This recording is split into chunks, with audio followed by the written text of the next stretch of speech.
Now that we have a few open grisailles under our belt, it's time to move on to the closed grisaille assignment. Now, this is going to be a little more analogous to how we're actually going to be finishing a painting. If you're going the more direct route, it should mimic what your colored paintings will look like, only a black and white version, as if we took a photograph in black and white of a colored painting. If you're working in the glazed process, this will be analogous to what you're going to be doing on every painting, except keep in mind that for a glazed painting we do need to raise the values of our closed grisaille by a couple steps, just so that when we glaze those colors on top of it, it will lower to the appropriate value, particularly in the lights here. Now, we do have one example here of the Friant back painting. This is a demonstration of an hour or so that we gave a few terms ago. The same Friant back painting that there is the video demonstration for in open grisaille, we did a demonstration for in closed grisaille. Now you can see the initial beginning was very similar to how the initial of the open grisaille began, at least in the first 10 or 20 minutes. All of the major shapes, all of the major edges, and all the major values were created with the open grisaille. And then after careful examination of the painting itself, the more opaque strokes were selected to go on top. And as you can see, some of these strokes follow the contours of the form, just as they did in the original painting when you look closely at it. So this creates a little bit more of a solid structure to the painting. It helps it feel a little more three-dimensional. And if we foil it against more transparent areas, like how it's starting to fade into the back here, and how some of the more the darker areas towards the back would be a little more transparent, then it creates a more solid feel, like the figure itself is coming out dimensionally from the canvas. So this is a common technique. This is one reason why when working on toned paper, we tried to use white chalk for the lights following the form. We used, we had just the blended or unidirectional marks in the shadows to help it look a little bit more transparent. The same ideals tend to hold true in painting. So just like when we did our anatomy studies where we tried to really follow the form and suggest all of that structure and volume with the direction of the brush strokes, this is done on a more subtle, somewhat less obvious scale. But the viewer will tend to pick it up without even knowing it, and things will look a little more dimensional. Now, of course, this is a master copy, so the intent is to copy directly how someone else historically has executed a figure painting, and there's a lot of value to that. And in this case, the value is capturing the brushwork of this particular artist and trying to learn the layering of the paint. This is done much easier in grisaille, in black and white. It exhibits all of the qualities of a colored painting except without the color. And so if you want to increase your ability to handle brushwork, to handle paint application, to create the effects and the quality of a painting that people really latch onto as your style or what you particularly like, then doing these monochromes, these closed grisailles and master copies is going to be really where it's at. Now there's lots of examples of figure painting across the past 5 and 6 centuries. So all you need to do is select those which you admire, where you can see the brush strokes. You know, if that's a quality in a painting that you admire, the fact that you can see brushwork, that you can see the variety of paint application, then those are the paintings you should select. And just pull it up on your computer, turn it into black and white, and then try to replicate the painting in black and white without the pressure of trying to achieve the color.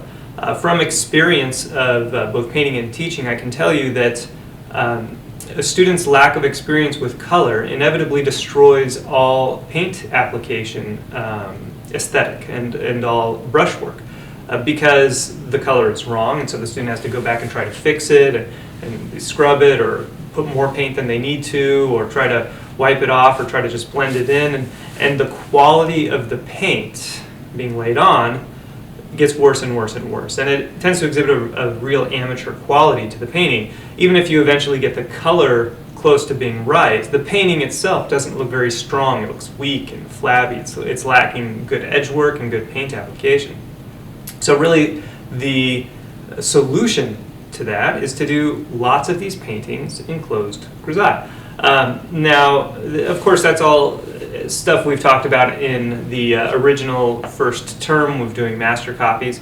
And now that we're starting to work from the model, we have to kind of carry on all of that information to this assignment.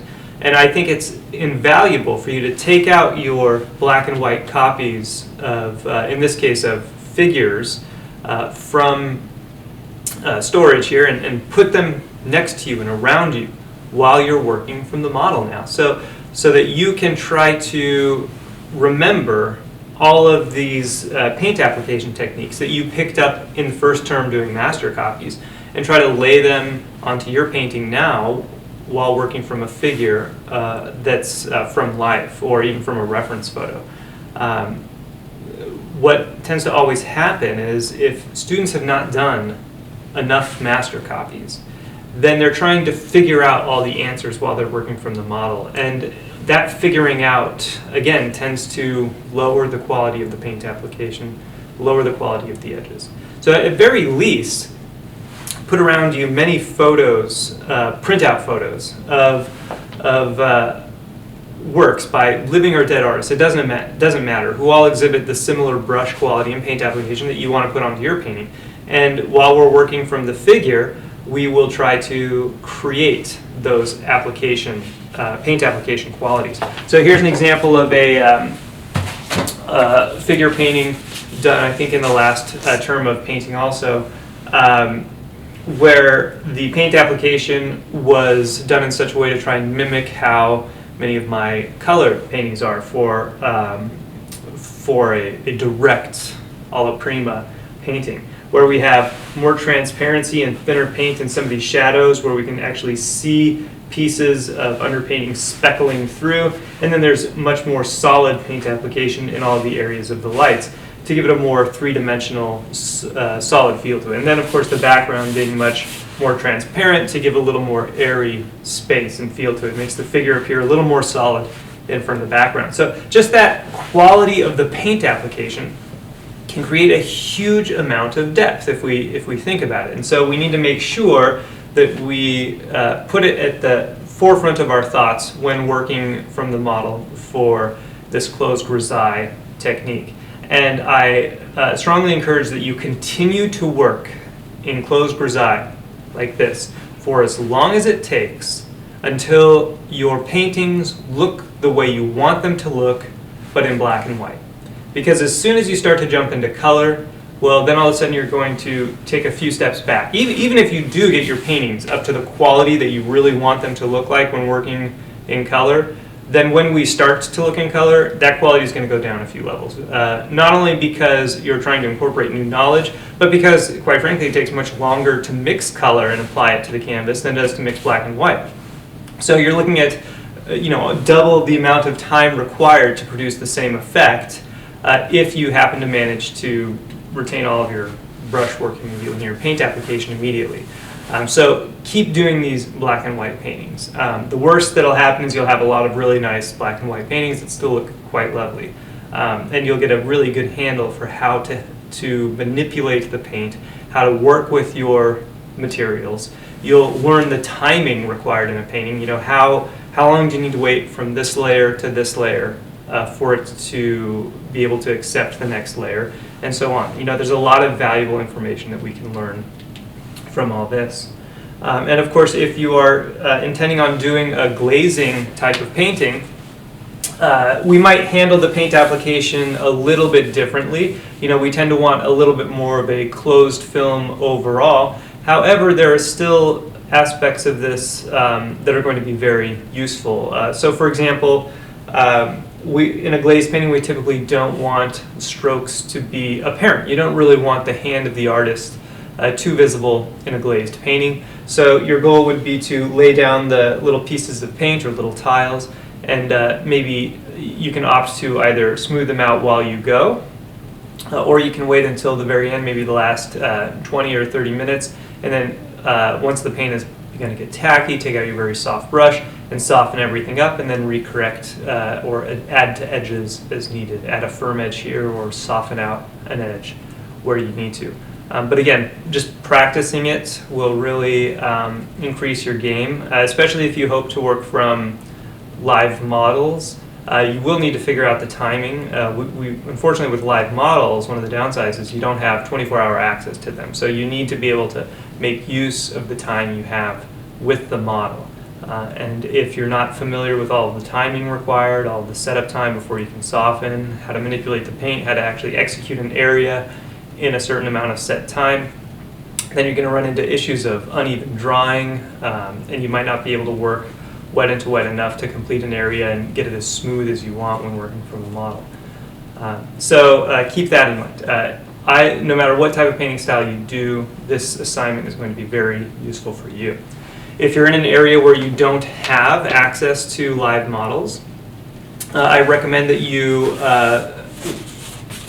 take advantage of websites we have like Croquis Cafe to make sure you can get some quality photographs of models to practice this. That way you don't really have as much of an excuse, just print it out or put it on a large monitor or something like that and paint from there. Try to restrain yourself to the time that we have here because that time restraint really helps to develop certain skills, especially if your intent is to be a more direct painter. Your paintings will always feel too tight if you're given infinite time because you're always going to find something to correct. It would take an exhaustible amount of time to get things to be perfectly like they are in a photo reference or on the model, and that's not really the point with painting. The point with painting is to get that direct impression and to basically sell the viewer of the painting that what you've put there is what was up there or could have been what was up there. And with alla prima, by forcing yourself into a time constraint, you're really going to come up with ways to suggest certain areas. You'll learn how to downplay certain areas that don't need the attention and to build up other areas that do require the attention. And a lot of that becomes a time constraint thing. And if you're given an infinite amount of time, you may be tempted to build up areas that shouldn't be built up. One thing to keep in mind on a final note is in the same way that on the closed Grisaille we simplified things, I want you on the open Grisaille we simplified things, I want you on this closed Grisaille painting to simplify as much as you can. Try to avoid painting the face. Select a pose where the face is in shadow or turned away so you can really focus on the form of the figure, much like we did with the anatomy. We haven't really had a chance to focus on portraiture yet. That comes next term, and students who try to incorporate a face into a 3-hour, 5-hour painting, if they don't have enough experience, it often ends very, very disastrously. And you just end up wasting the time and noodling over things that you don't need to worry about anyway. You're focusing here on the aesthetic of the painting, the overall quality of the painting, and the paint application. So that should be your primary focus. So don't worry about the face for now. Try to avoid it or simplify it out.